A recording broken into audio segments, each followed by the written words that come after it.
दोस्तों, hope you doing well इंशाल्लाह। आज हम पढ़ेंगे इम्पैक्टेड टीथ। हम ऑलरेडी डिस्कस कर चुके हैं premature eruption and delayed eruption in our previous topic. Previous video में ये है मौजूद। अगर आपने वो नहीं देखी, आप जाकर देख सकते हैं मेरे चैनल पे।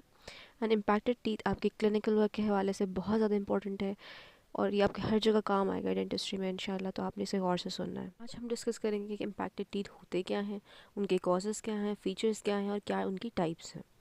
तो इम्पैक्टेड टीथ, अब मैंने यहाँ पे एक पिक्चर भी दी है, आपको वो भी दिखाऊंगी और इंशाल्लाह इसको स्टेप बाय स्टेप हम लेकर चलेंगे। इम्पैक्टेड टीथ क्या होते हैं? Teeth with eruption that is impeded by a physical barrier. ऐसे दांत जिनको इरप्ट होने में मुश्किल आ रही होती है, कोई फिजिकल बैरियर मौजूद होता है जिसकी वजह से इरप्ट नहीं हो पा रहे होते, इनको हम इम्पैक्टेड टीथ बोलते हैं। ठीक है, और इनके कॉजेज़ क्या क्या होते हैं अब वो देखेंगे हम। Crowding in the dental arch, supernumerary teeth, odontogenic cysts, odontogenic tumours.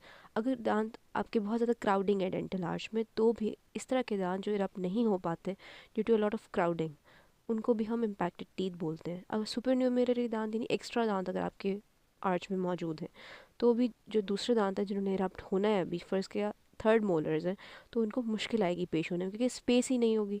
Odontogenic cysts and odontogenic tumours. अब सिस्ट क्या है, इंशाल्लाह इसका एक और चैप्टर आएगा, आगे हम डिस्कस करेंगे। लेकिन फ़िलहाल के लिए मैं आपको बता दूँ, एक सैक लाइक स्ट्रक्चर होता है, एक पॉकेट सी बन जाती है, ठीक है, जिसके अंदर एक फ्लूइड फिल हो जाता है। इसी तरीके से डिफरेंट टाइप ऑफ सिस्ट होते हैं हमारे ओरल कैविटी में। ओडोंटोजेनिक भी हो सकते हैं और इनकी फर्दर जो टाइप्स हैं हम बाद में डिस्कस करेंगे। मैंने आपको बताया कि इसमें फ्लूइड फिल हो जाता है एक सैक लाइक स्ट्रक्चर के अंदर। अब ये पस भी हो सकती है, एक नॉर्मल चीज़ है ये, ठीक है, लेकिन नॉन कैंसरस होती है। जेनिक ट्यूमर्स क्या होते हैं? ओडोंटो का मतलब होता है टीथ एंड ओमा का मतलब होता है ट्यूमर। तो ओडोंटोमा दांतों के जो स्ट्रक्चर्स होते हैं उन्हीं का ट्यूमर होता है ये, लेकिन बेनाइन ट्यूमर होता है, ठीक है। अब हम चलते हैं फीचर्स के ऊपर। मोस्ट कॉमन कहाँ पर होता है? मैंडिबुलर और मैक्सिलरी थर्ड मोलर जो है वो मोस्ट कॉमन है, एंड मैक्सिलरी कस्पिड्स भी ये इम्पैक्टेड होते हैं। बहुत दफ़ा हमारी आर्च में स्पेस ही नहीं होती, इस तरह के पेशेंट्स आते हैं जिनकी आर्च में स्पेस नहीं होती, और जो थर्ड मोलर होता है, विजडम टूथ जो होता है आपका, बाद में इरप्ट होता है, उसको स्पेस नहीं मिल रही होती इरप्ट होने के लिए, जिसकी वजह से वहाँ पे हमें इम्पैक्शन देखने को मिलती है। Followed by mandibular second premolars and super numerary teeth. इस तरह के दांत जो सुपर न्यूमररी यानी एक्स्ट्रा टीथ, जो हमने हाइपरडोंशिया में डिस्कस किया था ऑलरेडी हमारी पिछली से पिछली वीडियो में, आपने अगर वो भी नहीं देखी तो आप जाकर देख सकते हैं। तो वो भी होते हैं, इम्पैक्टेड होते हैं, ठीक है, उनको स्पेस नहीं मिल रही होती इरप्ट होने के लिए। अब हम लोगों ने देख लिया कौन कौन से कॉमन है। मैंडिबुलर मैक्सिलरी थर्ड मोलर सबसे ज़्यादा कॉमन है, मैक्सिलरी कस्पिड्स भी यानी कैनाइंस, मैक्सिलरी कैनाइंस, और उसके बाद जो सबसे ज़्यादा कॉमन है उनमें आ जाते हैं mandibular second premolars and super numerary teeth. अब टाइप्स ऑफ इम्पैक्शन पे आते हैं।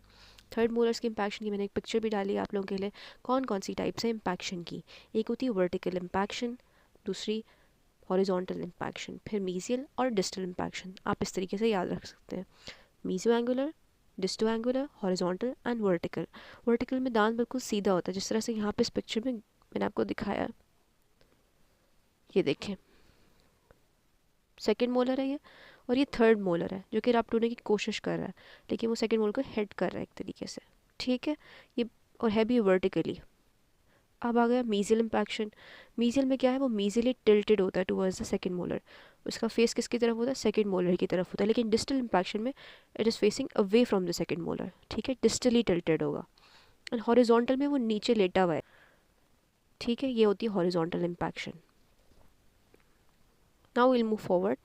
अब सबसे ज़्यादा कॉमन टाइप कौन सी है? सबसे ज़्यादा कॉमन टाइप होती है मीजियो एंगुलर इम्पैक्शन, ठीक है। और इन्फेक्शंस फर्दर भी डिवाइड हो सकती हैं इस लेवल पे कि वो बोन के ऊपर कितनी है या बोन के अंदर है, बिल्कुल, ठीक है, गम लेवल पर है या बोन के अंदर है। इन इस बेसिस पे भी हम इनको डिवाइड करते हैं।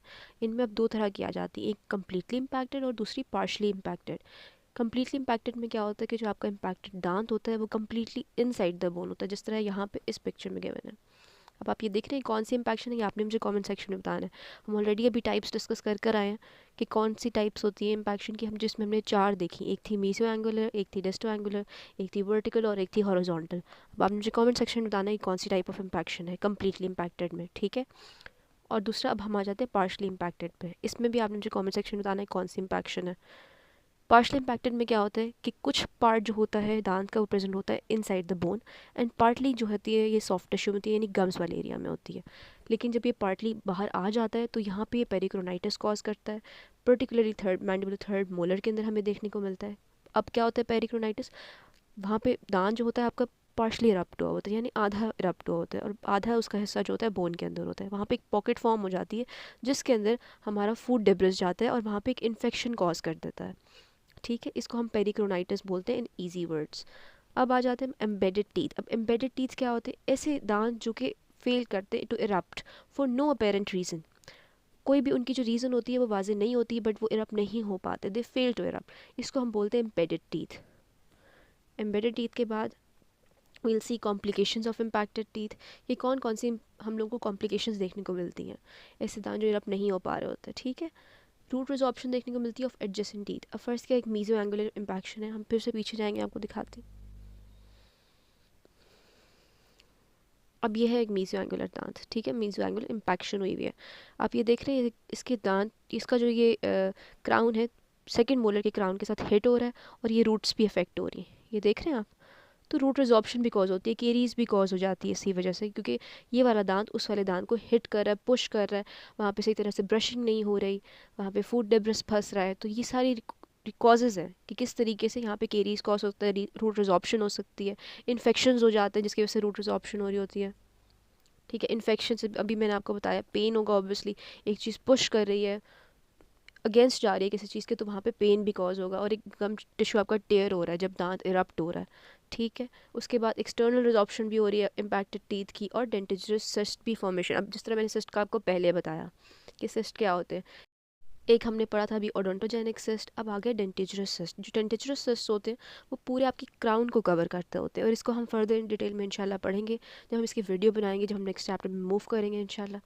तो अब फ़िलहाल के लिए आपको बता रही हूँ कि ये पूरे आपके क्राउन को कवर करते हैं, जो आपका दांत है उसके क्राउन को। अब ये एक मैंने एक रेडियोग्राफ डाला था, आपका थर्ड मोलर है, और आप देख सकते हैं उसके पूरे क्राउन को इसने कवर किया हुआ है।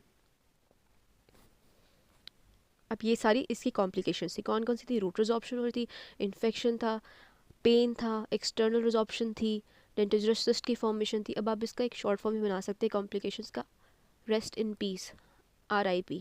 रूट रिजॉर्प्शन, इन्फेक्शन, पेन, तीन तो आपको आराम से यूँ ही याद हो जाएंगी। ठीक है, और बाकी भी आप इसको इस तरीके से याद रखते हैं, आप डॉक्टर के उससे याद रख सकते हैं।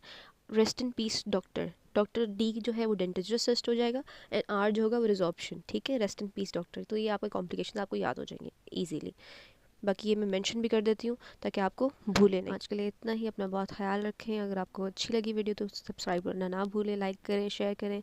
इट मोटिवेट्स मी अलॉट, और ये चैनल के लिए भी बहुत ज़्यादा फ़ायदेमंद होता है, और ये आपका प्यार होता है कि आप लोग मोटिवेट करते हैं। अगर आपको कोई बात नहीं समझ आई, कोई क्वेरी है, तो आप कमेंट सेक्शन में पूछ सकते हैं मुझसे। अपना ख्याल रखें, अल्लाह हाफ़िज़।